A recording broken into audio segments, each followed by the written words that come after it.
Here we're going to talk about the hepatic, pancreatic, and biliary system, Chapter 12. Our chapter objectives are to recognize the role of the hepatic system in support of other body systems, recognize the signs and symptoms of liver disease, recognize signs or symptoms of hepatotoxicity in patients that might be primarily treated for other conditions, review the functions of the pancreas, review the role of the gallbladder, and recognize signs of gallbladder disease. Signs and symptoms of hepatic disease include gastrointestinal symptoms, including nausea, vomiting, and diarrhea, may be present due to the impaired liver function affecting digestion and absorption. Fluid retention and ascites. Edema and ascites, which is accumulation of fluid in the abdomen, may occur due to decreased protein synthesis and impaired fluid regulation by the liver. Changes in urine and stool color. Dark urine and light-colored or clay-colored stools can indicate liver dysfunction affecting bilirubin metabolism and bile excretion. Right upper quadrant abdominal pain may be present due to liver enlargement or inflammation. Jaundice, which is a yellowing of the skin and eyes, is a common sign of liver disease due to elevated bilirubin levels. Bruising and spider angiomas, spider-like blood vessels on the skin, may occur due to impaired clotting factor synthesis by the liver. Palmar arrhythmia,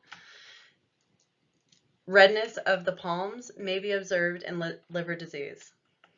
Neurological involvement includes confusion, sleep disturbances, muscle tremors, hyperactive reflexes, and hysteresis, flapping tremor of the hand, can occur due to hepatic encephalopathy, a complication of liver disease affecting brain function. Musculoskeletal pain may occur in hepatic osteodystrophy. Bone changes associated with liver disease can lead to bone pain and increased fracture risk. These signs and symptoms may vary depending on the severity of underlying cause of the hepatic disease. Early recognition and management are essential to prevent complications and improve outcomes. With advanced aging, the liver decreases in size and weight, leading to reduced capacity to process substances, medications, and alcohol. Liver function test results typically remain within normal limits established for adults, but these tests may primarily measure hepatic damage rather than overall function. Abnormal values in older adults often reflect disease rather than aging effects. Aging is associated with diminished liver mass and blood flow, which may affect the metabolism and elimination of drugs in older adults. Changes in drug elimination observed in older adults may necessitate dose adjustments to compensate for pharmacokinetic and pharmacodynamic changes. The pancreas undergoes structural changes with age, including fibrosis, fatty acid deposits, and atrophy. However, the pancreas has large reserve capacity, and substantial dysfunction would be required to cause observable changes. These age-related changes in the hepatic system and pancreas highlight the importance of monitoring liver function and adjusting medication doses in older adults to optimize therapeutic outcomes and minimize adverse effects. Liver disease complications include jaundice, which is a symptom rather than a disease characterized by yellow discoloration of the skin and mucous membranes. It can result from various factors, including overproduction of bilirubin, defects in bilirubin metabolism, liver disease, or bile flow obstruction. Cirrhosis occurs when the liver tissue damage and necrosis caused by inflammation or toxins lead to fibrous connective tissue replacing normal liver cells. Significant loss in liver function occurs once 80 to 90% of the liver is replaced with scar tissue, resulting in decompensation of homeostasis. Portal hypertension, often related to cirrhosis, involves increased pressure in the portal vein due to fibrosis, nodularity, and abdominal liver architecture. This elevated pressure can cause blood flow backwards into other areas, leading to engorged vessels in the stomach, esophagus, umbilicus, and rectum, resulting in complications such as varices. Hepatic encephalopathy refers to reversible decreased consciousness in individuals with severe liver disease. It can occur in both acute and chronic liver disease, with symptoms ranging from mild changes in concentration to severe mental status changes, classified into stages 1 through 4 based on severity. Ascites is the abdominal accumulation of fluid in the peritoneal cavity, often caused by cirrhosis, but also associated with other conditions such as heart failure, abdominal malignancies, and infection. Hepatorenal syndrome involves renal dysfunction in individuals with portal hypertension and advanced liver failure. It is associated with poor prognosis and results from vasoconstriction in various organs, particularly the kidneys, due to imbalanced vasoconstrictors and vasodilators. Hepatitis is characterized by acute or chronic inflammation of the liver, which can be caused by various factors, including viruses, chemicals, drug reactions, or alcohol abuse. Mild to moderate cases of acute hepatitis typically do not require hospitalization, with a focus on preventing the spread of infectious agents and minimizing further liver damage, especially in cases of drug-induced or toxic hepatitis. Chronic hepatitis is classified based on diagnostic criteria, including the cause, degree of inflammation and injury, graded as mild, moderate, or severe, and the extent of scarring or advancement of disease process, staged as 1, 2, or 3, with 4 indicating cirrhosis. Stages of disease are generally irreversible. Chronic hepatitis can have various causes, including viral infections such as hepatitis B virus, often in combination with hepatitis D virus, hepatitis C virus, and hepatitis G virus. Other causes include medications, metabolic abnormalities, autoimmune disorders, and sometimes unidentified viruses. Chronic hepatitis can progress from acute hepatitis caused by these factors. Hepatitis can manifest as acute or chronic inflammation in the liver. The various types of viral hepatitis, along with their modes of transmission, are as follows. Hepatitis A is transmitted via the fecal-oral route, typically through contaminated food or water. Hepatitis B, transmitted through parenteral routes such as blood transfusions, needle sharing, or from mother to child during childbirth.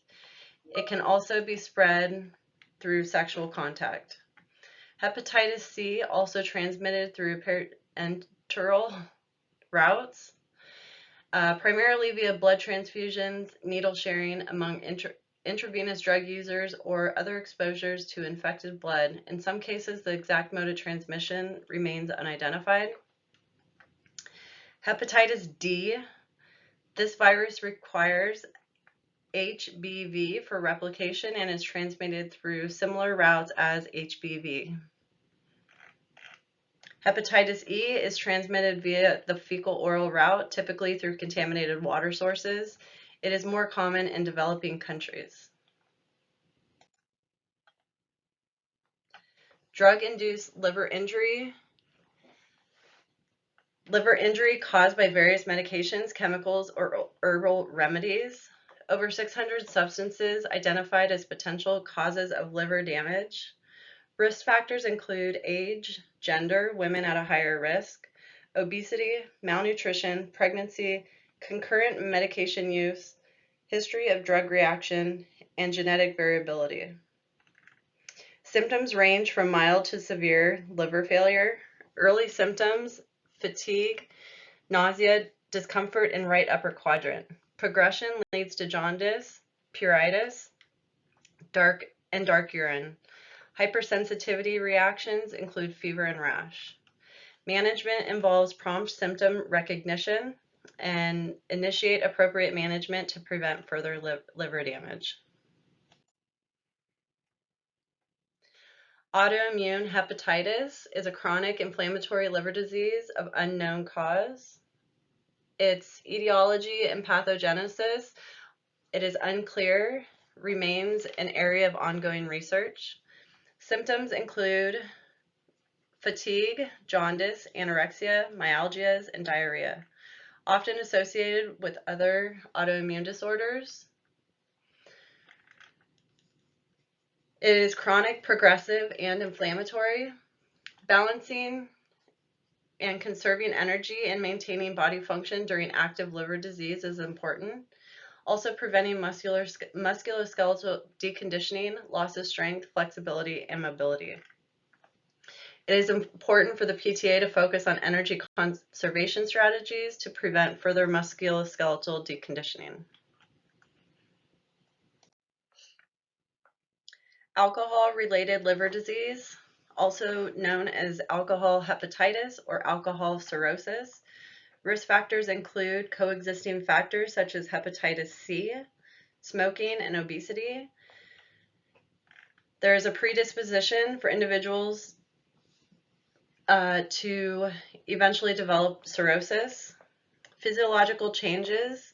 There is accumulation of fat in the liver, reversible with alcohol abstinence. As it progressed, due to continued alcohol exposure, inflammation, cell necrosis, and early fibrosis occurs. Heavy drinkers often exhibit fatty liver infiltrate, often asymptomatic and detected through laboratory tests.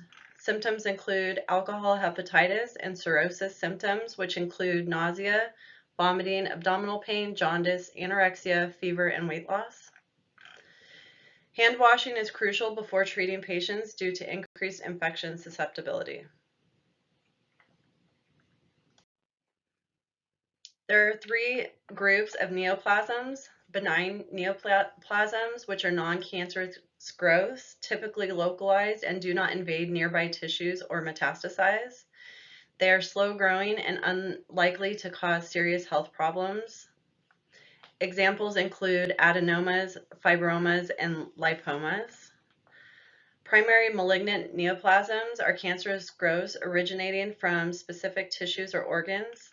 They have the ability to invade nearby tissues and metastasize to distant organs. They often exhibit aggressive behavior and pose significant health risks. Examples include carcinomas and sarcomas. Metastatic malignant neoplasms. They are secondary tumors resulting from cancer cells spreading from a primary tumor to distant sites in the body. They are characterized by characteristics of the primary tumor and can cause damage to affected organs.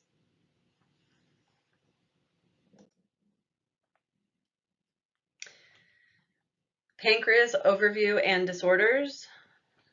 Remember that the pancreas has a dual function as both an endocrine function and exocrine function. The endocrine function secretes insulin and glucagon to regulate blood sugar levels. The exocrine functions produce digestive enzymes for carbohydrate, protein, and fat breakdown.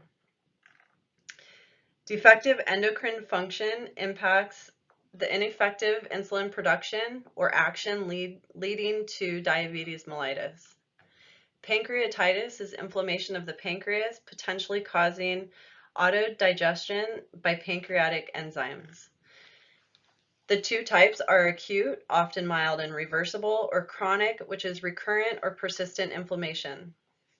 Also, pancreatic cancer, which is the fourth leading cause of cancer mortality in the United States. Symptoms include abdominal pain, weight loss, jaundice, and digestive problems. Treatment involves surgery, chemotherapy, and radiation therapy. Biliary conditions. Cholelithiasis is a common gastrointestinal condition in the United States involving gallstone formation and bile, typically within the gallbladder. It affects millions of individuals. Gallstones obstruct bile flow, leading to symptoms. Symptoms and presentation. There can be an asymptomatic period where many gallstones are asymptomatic. Symptomatic presentation is pain occurs when gallstones block ducts, causing bile duct obstruction. Physical therapy and physical activity can aid in preventing symptomatic gallstone disease in some cases. Surgical intervention includes laparoscopic cholecystectomy, which is a common outpatient surgical option for symptomatic cases. During the rehabilitation phase, it is important to emphasize post-operative exercise such as breathing exercises, turning, coughing, and leg exercises. And early ambulation helps prevent complications like thrombosis and promotes intestinal motility post-surgery.